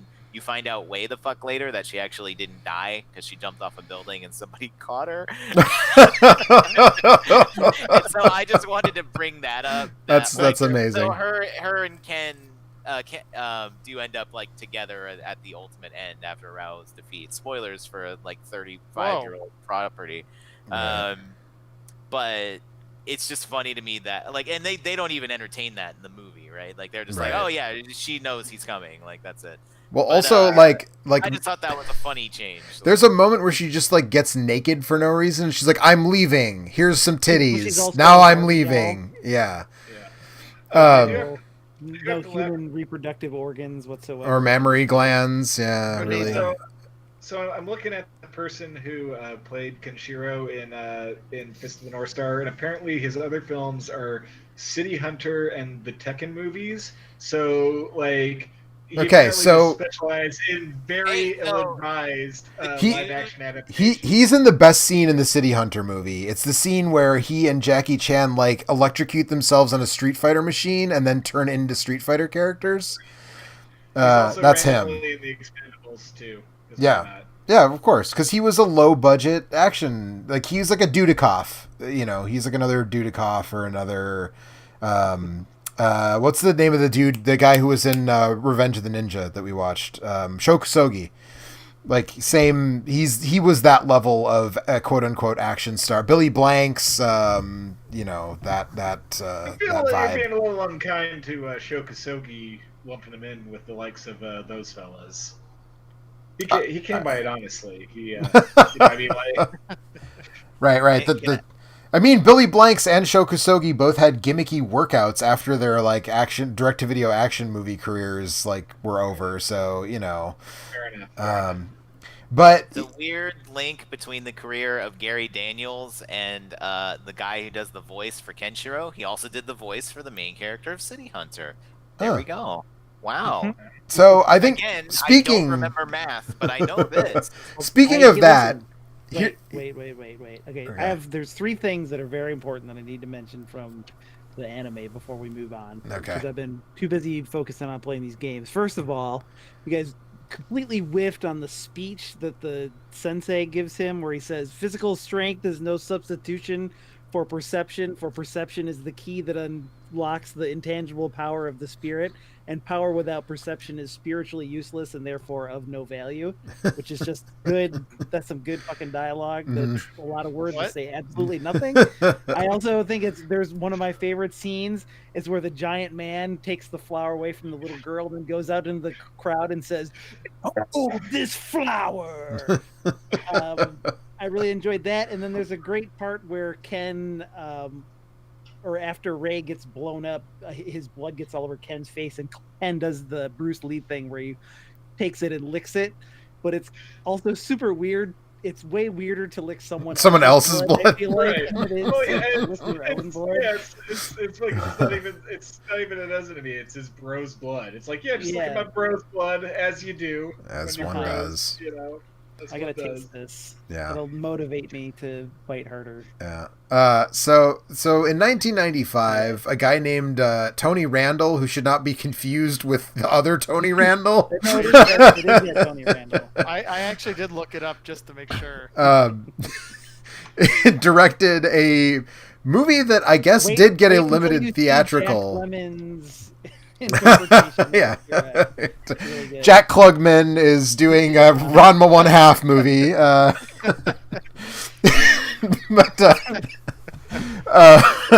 Fucking Walter Matthau's JoJo's part. Yeah, right. Yeah. I would watch the shit out of that and don't even pretend that you wouldn't. It's just the two characters from Grumpier Old Men, but they're going around battling anime evil guys. It's like he's like the older Joestar, the patriarch. Oh, dude, yeah, Joseph. Yeah. Walter Matthau with like a Indiana Jones hat. But so purple. They decided, this guy decided he was going to make, and obviously this movie had like, this movie lives in that weird place of like clearly it got a theatrical. The only other person who's watched JoJo that's on this call, but that's your fault. Y'all need to watch JoJo. It's good. So like this, my favorite, before we get too deep into live action movie, on the entire fourth no, just that one episode. Just that one episode. Okay. So the live action. The live action Fist of the North Star was released in Japan, and apparently the voice cast of the cartoon did the voices for the Japanese dub of the live action. So, that's something. So like, I watched a clip that I thought was just like a fan thing. Like I literally thought it was someone just took the sound from the anime and dubbed it over, of like that first scene where he fights the dude and the like pressure point stuff looks ridiculously stupid. And they like dubbed it over, so he says like, "Omae wo mo shinderu," and then like he died. Like, and I thought it was just like a goof, but then I looked it up, and it's like no, like the actual voice cast did actually dub the live action movie for its Japanese release, which is kind of amazing. But this movie lives in that weird space of like, clearly there was some money behind it. Like the production design is like, it's not great, but it's not nothing, and like, there's enough of a special effects budget that we get a couple of exploding heads, and we get Shin's, like, bleeding elbows and knees effect happens when he hits Ken at one point, and, like... It's just, like, not enough of it. Right, there's way not enough of it, but, like, it's, like, a weird... I always thought it was direct-to-video, but apparently it did get a limited theatrical run in the United States. It feels like direct-to-video. It feels direct-to-video, yeah. And so... They cast Gary Daniels as Kenshiro, which we mentioned, but Gary Daniels is a charisma vacuum, and I think you said he had the charisma of a clipped toenails. Yeah, toenail clip. Yeah, I said he has all the raw charisma of toenail clippings. One move is looking kind of intensely confused. Yes, and that's pretty much the only thing that he does in the whole movie. Is there's a lot of close-ups of his icy blue eyes and him looking very intense and confused, sad and sort of confused. He's an Australian actor. Makes no attempt to hide his accent in this movie. In quotation marks. Right, in quotation. He's an Australian kickboxer. Is really what he is. There are a couple of times where he says something that is Japanese, like he'll say somebody's name or whatever, and he'll do like a weird Yeah, Japanese it's accent. really weird. Yeah. But he was a champion kickboxer, and like in the wake of Van Damme and Chuck Norris first and foremost, and then Van Damme, and there was suddenly all these real fighters like who Chuck Norris and Jean-Claude Van Damme. well, at least those guys had, like, say what you will about Chuck Norris's raw acting ability, he's not to the level of a Schwarzenegger, but like he has that kind of raw charisma that like you're like I'm with it. I'm here for about Chuck Norris because he's probably behind me right now. Song, right? Right. Yeah, the camera. He's one of those people that the camera loved. Like, right. You watch Return of the Dragon, and you're like, okay, yeah, I understand why this guy was able to have a lucrative career, kicking people in the face. Right, and same with Van Damme, right? Van Damme is not a great actor, or even Seagal in Seagal's early movies. Like, there is some quality about him where you're like, yeah, Gary Daniels is like, he's like a bag of sawdust who can do like kicks well. It's just like a buff Paul Rudd. I mean, No. no, Paul Rudd's a good actor.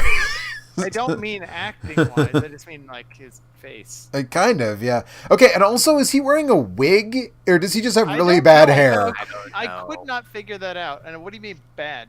Nah, right. Yeah, what do you mean bad? Like Kenshiro does not have a mullet, but for some reason they decided in a live action version he needs to has have a mullet. Sometimes he has a mullet. Sometimes. I mean, it's not like Shin has a mullet. Alex is the master of the canon, and if he decides, that That's he right. Depends on who's That's drawing right. him. It's not like it's especially like later on he has like longer hair, but it's not like super long. Yeah, but like But it's definitely not what he has. So I guess you're right. Never mind. yeah, and like Costas Mandalore is Shin, and he is not quite a complete charisma vacuum like Gary Daniels, but boy, He had an excellent leather. The latter I'll saw that, I guess. films, Costas Mandalore. Yeah. yes, Yeah, wow. yes. Just all the stars are in this thing, man. You know what? Say what you will about Costas Mandalore, but he is a workhorse. According to his IMDb page, he has like 15 things currently in some stage of production that he's attached to. So, My wife was like, "What? He looks familiar," and I'm looking at his IMDb page. I'm like, "Jesus, this dude's been in a fuck ton of things, none of which I've seen." yeah, I mean, you've probably seen him in a bunch of episodes of TV shit, right? He's been in a bunch of episodes Probably, of like yeah. NCIS and Law and Order, and he's in the later Saw films, and he's in whatever. So it's like you just must have seen him in something, and he's in a bunch of episodes of Seventh Right. Heaven, apparently. Like, but he is not really. You're naming all the shows I watch, Joe. Right. He is not really cut out to be. I feel like He Law and was Order in is the the thing Zemeckis- where like it's everybody, The you know. Zemeckis Beowulf and the Oliver Stone The Doors film. which is, Fun fact awful. about that Beowulf movie: that is the only film I have ever walked out of in a theater because it was so bad. Yeah. That's the only one. That's how bad. That's how low it has to go for me to be like, "Fuck this! I'm out of here." So. But it's the only one that like straddled that line where it still got you to go in the first place. I mean, it was at a second run theater. To be fair, I didn't pay like full price to go see. Anyways, yeah, Costas Mandalore is not a good Shin either, but I don't know. I don't know He'd be how. better as an ankle, in my opinion. Right? Yeah, exactly. Oof. So can we talk about how hard Malcolm McDowell was slumming it in the mid '90s? What are you talking about? Yeah. He was in this, and he was in Tank Girl, and I know that Tank Girl's getting like a reevaluation lately. No, Killed that movie Captain sucks. Kirk. I don't know if that Yeah, was I the tried to 90s. watch it when I heard that people were talking about reevaluating. You know, it's still fucking. It's still really bad. Yeah, I believe that. I couldn't get through it. Yeah. Yeah, Chris Penn is not jaggy, but kind of jaggy, but Yeah. not. Well, And it was so, the PlayStation era. I mean, yeah, right. There were jaggies everywhere. So yeah, like I said, like the only thing the movie does correctly, in my opinion, is that it makes Shin the focus, and rather than having a full blown jaggy and having Rao involved and having. But as a byproduct of that, Well, so first of all, the movie's it's just bad. Like, in every way a movie can be bad. It's not Gunblast Vodka bad, but it's pretty bad. Yeah. And it's kind of boring. And it makes the world a lot smaller. Like, now all of a sudden it's like, okay, well, Ken and Shin are both members of these different martial arts schools that are like the only two, and they're competing factions trying to bring the world back from the brink now. And it's just like, it's not like the anime movie has all these different warlords, and like sometimes they just get their shit wrecked by Jaggy, or sometimes they get their shit wrecked by Rao, or sometimes they get their shit wrecked by Ken.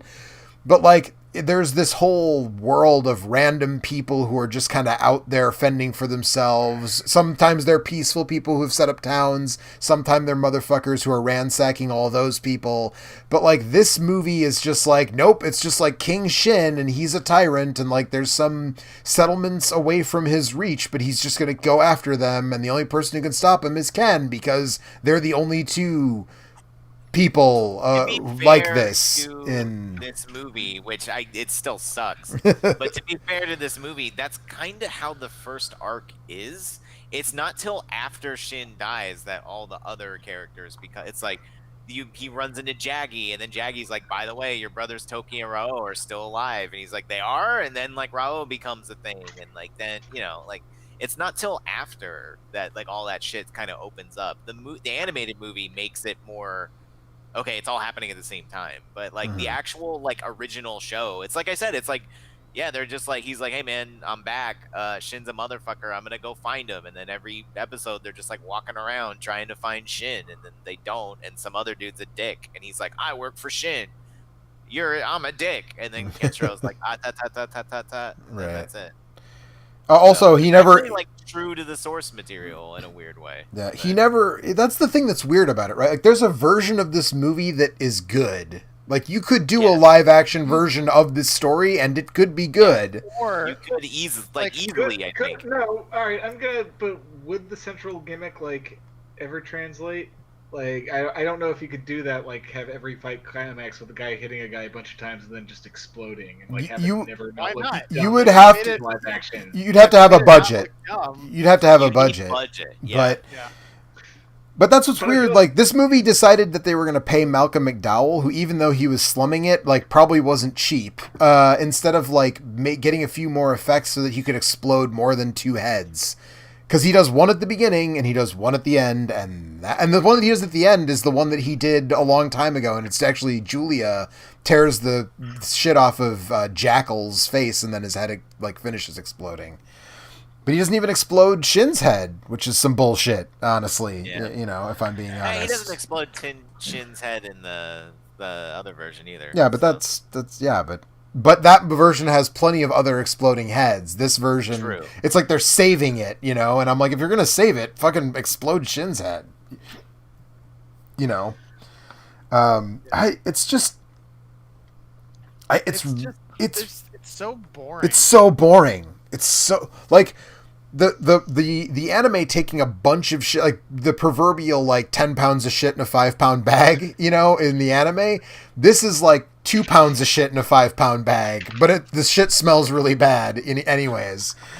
Because it's just, there's a bunch of dead time of Gary Daniels like with a shawl wrapped around his head, walking in a wind machine, and it's just Joe, I gotta give you credit. I think that was actually an excellent metaphor. Excellent metaphor use. Yeah, well, it's not bad. Yeah.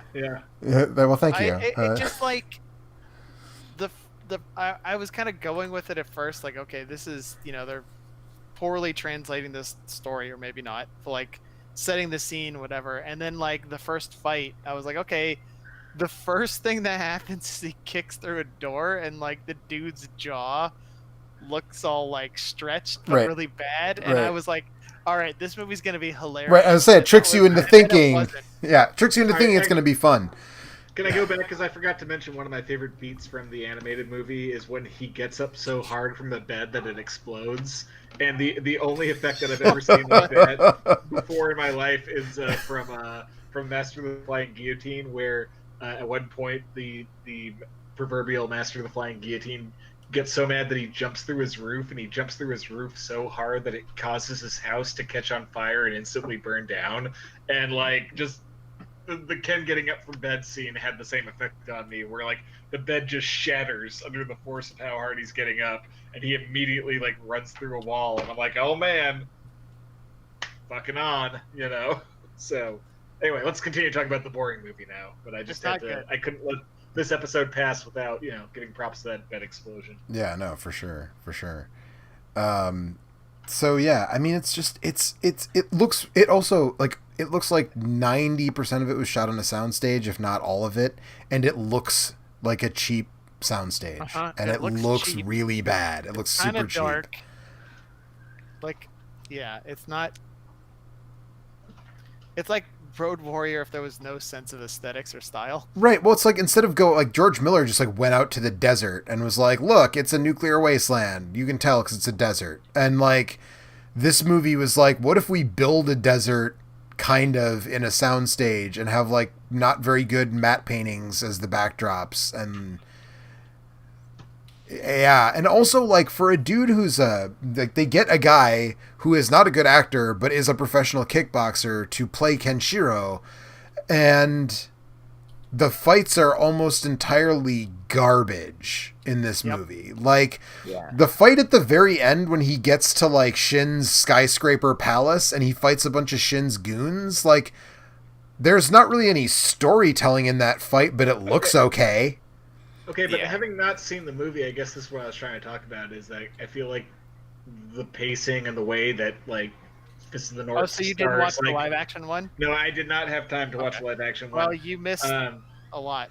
Well, I guess what I'm saying is, like, the way that those fight scenes are kind of conceived and the way they're paced, like, it just feels like they would never quite translate to live action. So is it just, like, that kind of clumsy? So, okay, like, you can't have a fight scene in an American movie where someone just, like, punches the guy a bunch of times and then the guy explodes. Like, that's like not the way that you're expected to, you know, watch. I mean, but if you're going to get weird with it, just fucking get weird with it, you know, have some guts, you know. But no, there's two versions of that. So like if you watch Eric's GIFs, there's a GIF of the only time he does the like, he doesn't do that. He doesn't make the noise. He doesn't go like, but he does that thing, and he literally looks like he's just, it looks stupid. Like, it looks like he's tickling him. Right, and then the guy says like, "Oh, are you trying to tickle me to death?" But it's like that's how it looks. Kinda. Like it, and like, which is funny because exactly how it would look like if you tried to do that to somebody in real life. And that's also in the anime. That's exactly what the first dude he does it to says. He does it, and he's like, "I didn't feel a thing. Your punches are like super weak." And then he's like, "You're already dead," and then he explodes. Right, and then then he does explode, which is, you know, I mean, they did some good prosthetic work to make it look like his head is expanding and shit. Which is you don't see it explode. Yeah, you don't actually see the explosion, which is lame. I thought that was probably a good choice given the budget. Yeah, I guess, but like, okay, Scanners was also made on a budget. I'm just putting that out there, okay? That's fair. Like, they could have done, because we all know how, maybe we don't. The effect in Scanners was achieved by literally making a life cast of that actor's head, putting it on top of a dummy, and literally just like filling it with pig's blood and whatever else, and just shooting it from behind with a shotgun. That's how the Scanners effect was done. You could have done that exact same thing for this, you know what I mean? Like, but they just show it like expand and sort of imply that his head explodes, which is you see Jackal, Nice Guy Eddie's head actually explodes at the end a little bit, but not in the way that you would expect it from the anime. But most of the fights are they're just like standard martial arts, like a bad, like if like a super shitty Van Damme movie, but like somebody runs up to the main bad guy and like squares up to him and he does like a spin kick and they fall down and that's it. Yeah. You're like, all right, well. Yeah, cool. Basically. And it's just like, I don't like, because he's not charismatic. He actually does the signature Van Damme helicopter kick in the fight with Shin too. And I was like, damn, dude, you're just straight up biting off a way more famous martial arts actor than you. And, like, doing his signature kick. And, like, we're not going to notice. Like, Anybody who sees this movie has seen at least 4 Van Damme movies, so like you're not fooling anybody, Gary. Yeah, they're not good. And I think if they'd done wire work, and I know wire work is expensive and all that, but that's the thing. Like that's what I'm saying. There's a version of this movie with a budget behind it, more practical effects, makeup of the actual exploding heads, doing it the scanner's way, and just blowing up a rubber head filled with pig's blood.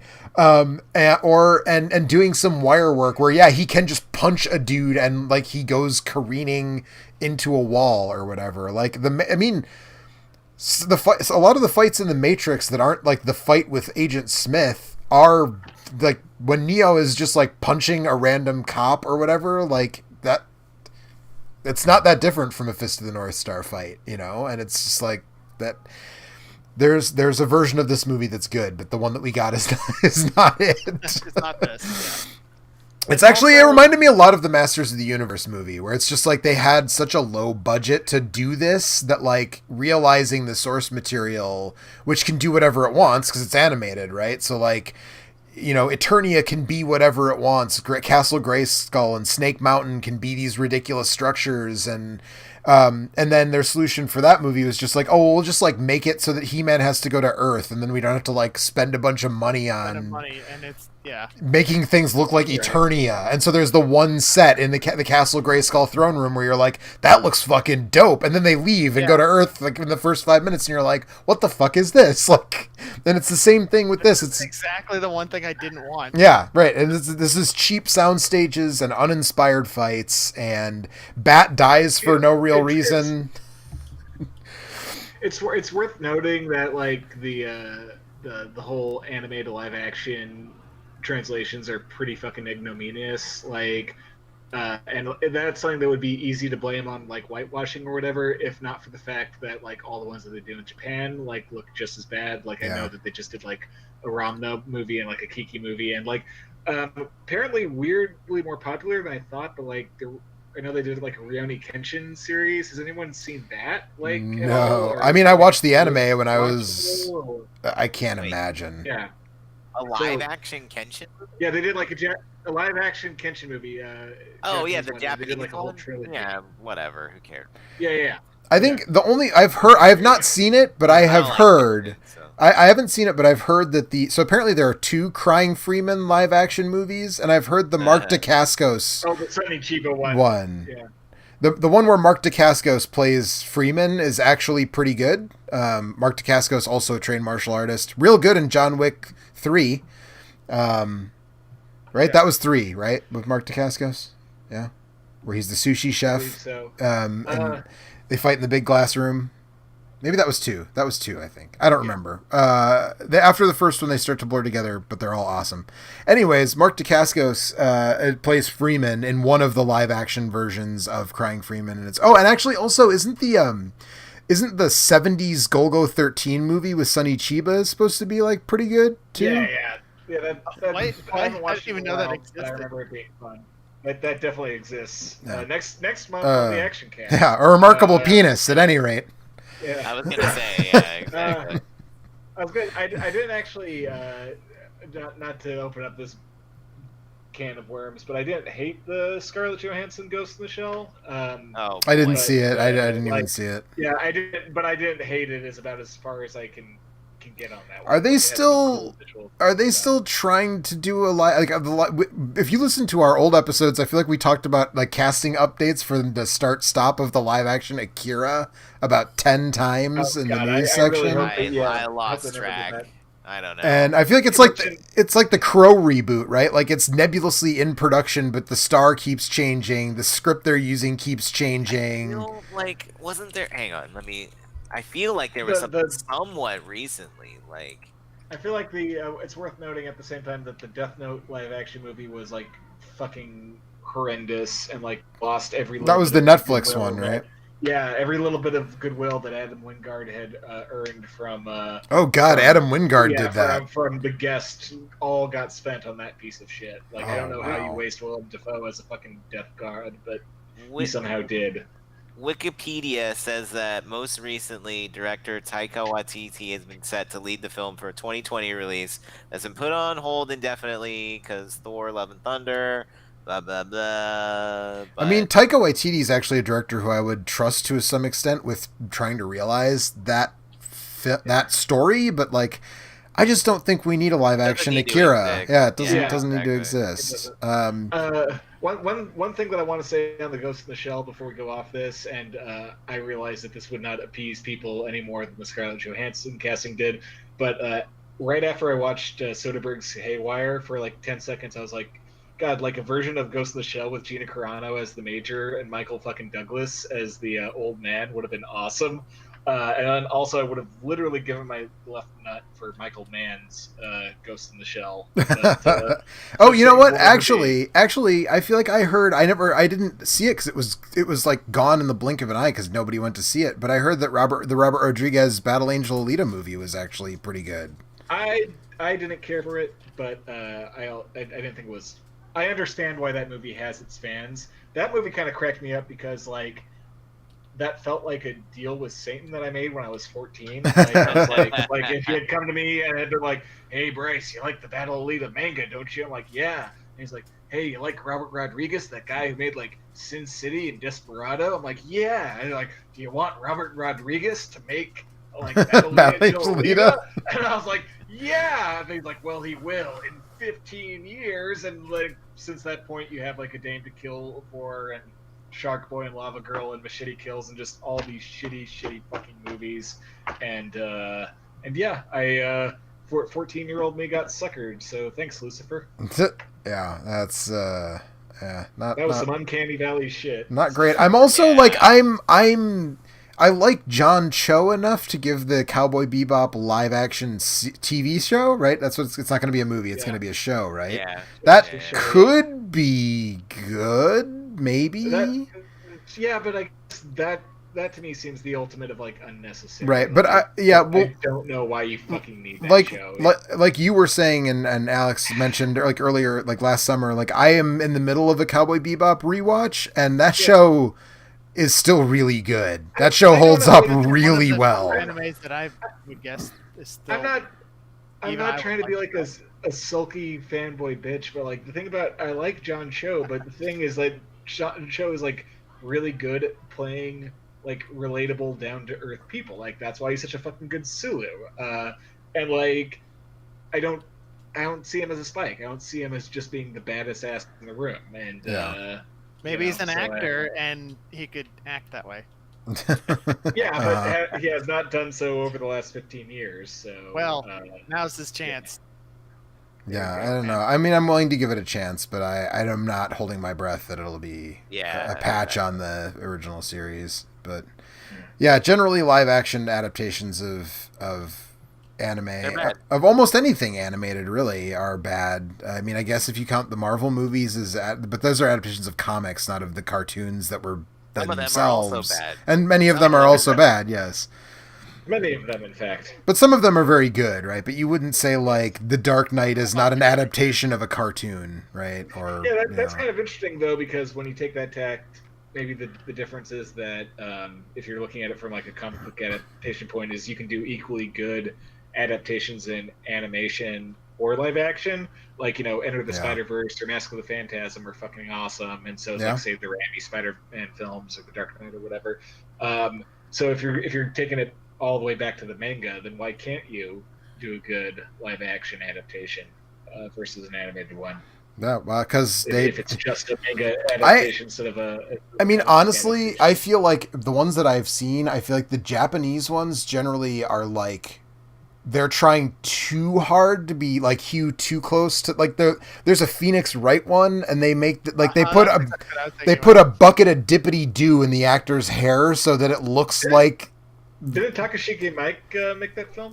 I think he did, yeah. I think that is a Miike joint. But Miike is super hit or miss, too. Some of his movies are fucking terrible. Okay, that's a good one. Blade of the Immortal. He did. Oh, I haven't seen that either, but I did hear that his version of Blade of the Immortal is awesome. It's a little long, but it's really got its moments. Let's put it that way. But like, yeah, like those hew like way too close to trying to be exactly like the anime, to the point of like the costumes look ridiculous Even and the more so than hairstyles look normal, ridiculous. Like, what is the point? Right, and but also, usually it's not as good because it's a different medium, and it wasn't. Right. Yeah. And then the like Western versions like are they're almost like ashamed of the source material, Yeah, and so right. they try to be That's something that's so hilarious. different from what the thing is originally meant to be that it doesn't work out. So Here's another one that kind of worked. I was kind of shocked by how much I didn't hate Detective Pikachu. So Detective Pikachu was great. that's actually. that's not an thought it was adaptation. That's not adapting the Pokemon cartoon though. That's doing something different than right, but it's still adapting an anime style at the very least. yeah, I Like, in live suppose. action. Also, though, like Mr. Mime looked fucking horrifying. Which Yes. is good. Good. That's good. Fair There's enough. a JoJo movie and I don't like it. Is there a live action one? Yeah, it's a Japanese movie. Yeah. But I didn't look. Apparently- it just looks weird. Apparently, there's a Neketsu Kunio, like a River City Ransom TV show in Japan that went for like man. live action show, and I'm like, part of me is curious, but like, I don't think that curious. I don't think I really want to watch it, but I don't know. I feel like we're petering out on Fist of the North Star. So the remake is real bad, real cheap looking. So I don't know. It's just because I wanted to complain about it because I didn't watch the other one. Like this one had a lot of like threatened rape. In It did. It has more than yeah. the anime. It version. happens like 3 separate times at least, and I Yeah. just that has become a thing that is on par with torture as far as like a thing that I've seen so many times in movies and shows that I just am tired of it. And it's, this movie came out in '95, so that's part of when that was there. But I'm just sort of like, okay, I don't need that 3 separate times in a movie.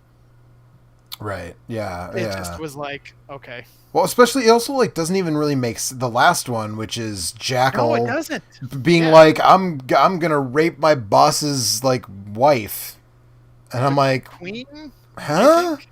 Yeah, for reasons, just because. He's bad. Well, right, yeah, Right, but it's and like that's how you can tell someone is really bad is because of implied rape. it's like yo, dude, whether Shin or Ken wins that fight, like they're gonna kill kick your you. ass. Yeah. Yeah.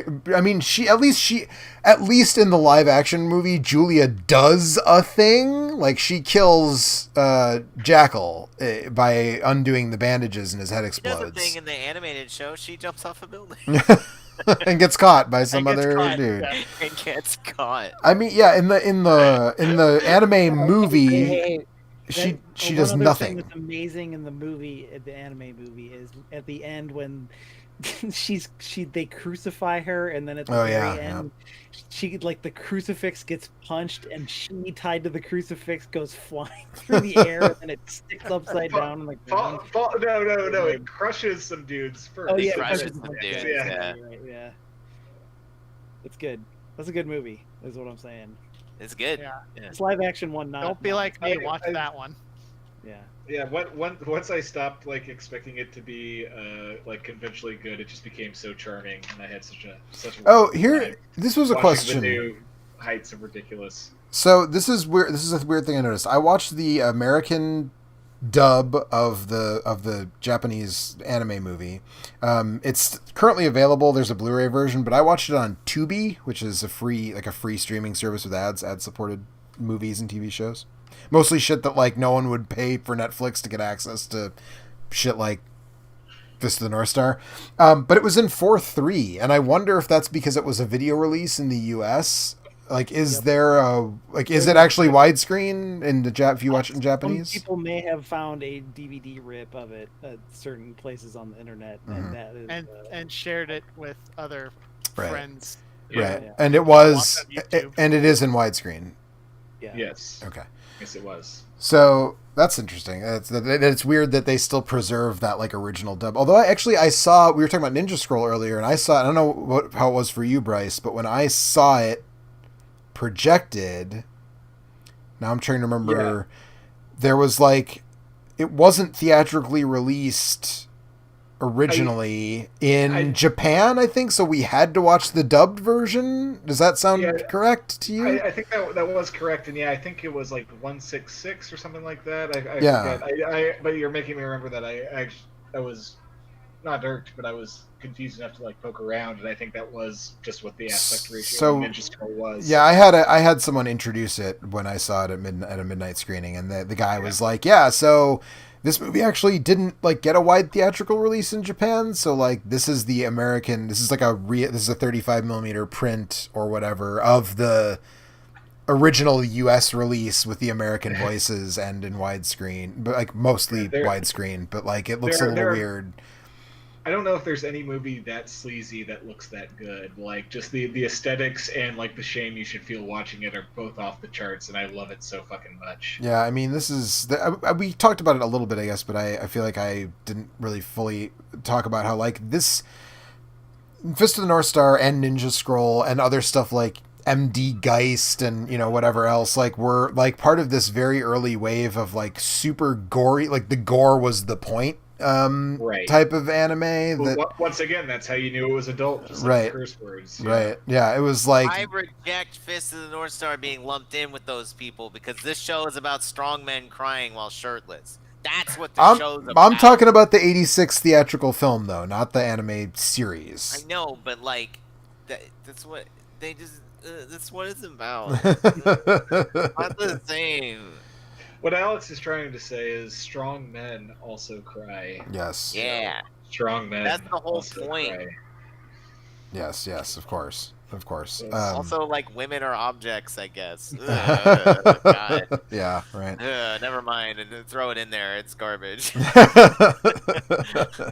So, yeah, I don't know. I don't think I have anything else to say about either of these. Anybody else have any final thoughts before we let... In conclusion, watch JoJo's Bizarre Adventure Part 4. Diamond is unbreakable. Yeah, or, depending on how you translate it, Diamond is not Crash. So wait, now, so if what if I haven't watched the first three parts? Will I get what's going on? I'll get you up to speed and send me a DM or something. Okay. I thought you said to watch the third part. Yeah, you can watch the third part. If you only watch one part, it's part 4, and just I'll what if I watch two parts? I second that. Watch 3 and 4. What if I watch 3 parts? 3, 4, 5. Yep. What about 1 and 2? Part 5 has a thing that made me stop and pause it and just spend a full minute laughing and clapping. Literally, I applauded because a guy is like on the ground and this guy's above him and he's like, it's over, and he tries to punch him, and so like he swings down at him, and so to dodge the guy's punch, he splits his own head in half. And then so he you told me about this, and hits the ground behind him, and then he gets up and splits his head back, like puts his head back together again, and just that he can like the shit out of it. He can like unzip. Alex, here's what we're gonna do. His superpower is that he can like unzip anything, so he unzips his face. He puts a zipper on his head and unzips his head. Wow. Fucking rules. That's after he was hiding in the ceiling, and then he opened the zipper on the ceiling and jumped out and kicked the dude in the face. That does sound pretty also, good. They're on I'll a admit. moving train, and he grabs the dude and zips open the wall and throws him out of a fucking moving train. Nice. And that's the least good of the good 3 good seasons of that show. Yeah, exactly. Well, yeah, exactly. All right, Alex. When this quarantine is over, I will watch it with you. I'll watch it by myself. Oh, you know what? So much, Hey, though. now Fair, man. hold on, guys. I gotta take a step back. We were talking about good live action adaptations of anime, and I guess maybe it doesn't qualify, but I can't believe none of us talked about, speaking of gory ass anime and manga, how did we not mention fucking Ricky O? Oh yeah, yeah, because we did a whole episode on it. That's why. We'll get dinged if we don't mention this in the comments, I'm sure. But Speed Racer. Yeah, the Wachowski Speed Racer. It's not a perfect movie. Every moment with the monkey and the child is sheer distilled cinematic pain, but it's one of the few movies, just like the source material. Yeah, it's right. One of the few movies like that it's of the last couple decades that I can say is like looks legitimately next level. Like the way they're pushing film grammar and that is actually super fucking interesting, and it's worth watching on that level alone. Also, John Goodman calls someone a Nanja, and it's just what else can you ask for in a film? So, all right. Well, yeah. So there are a couple more that we were able to add to the list of live action anime adaptations that were decent. Actually, is there a Japanese release of the Speed Racer movie with the original voice cast from Go Go Mock or whatever? Super fucking hold. Yeah, they'd be a little. Yeah, right. Yeah, that's That's the a joke. Tiger Mask live action movie. Why haven't they done that? Dude, it happens every week on New Japan Pro Wrestling Television. Come That's what I on mean. now. It would be like super easy to do. The way the 5-year-old girl in this sounds like she's like 32, they'd be like showing Christina Ricci and like an 80-year-old woman's voice is like coming out. Yeah, right. The Spritle and Chim Chim would probably be the worst victims of that. I feel like. Dude, the lady who does Goku's voice is still doing it. She's like 83 or something. Like, yeah, she's still screaming all the time. Madam Goku. That's how she stays young. yeah. I guess. Vegeta's like 62 or something. The secret to eternal youth is to just be Goku. Yeah, that's right. Hey, Saiyans age like differently than humans. That's why they look young. Well, because they're not humans. I didn't realize that a woman was I knew like in the original Dragon Ball when he was a little boy, I assumed it was a woman, but I didn't realize it was still a woman. She does Goku, Gohan, and Goten, and his dad, Bardock. Oh no, Bardock might be somebody different. I'd have to look that up. I don't remember. Right. That's a live action movie that was a real piece of shit. Oh, dude, I saw that in theaters. It fucking rules. What a night! What a night that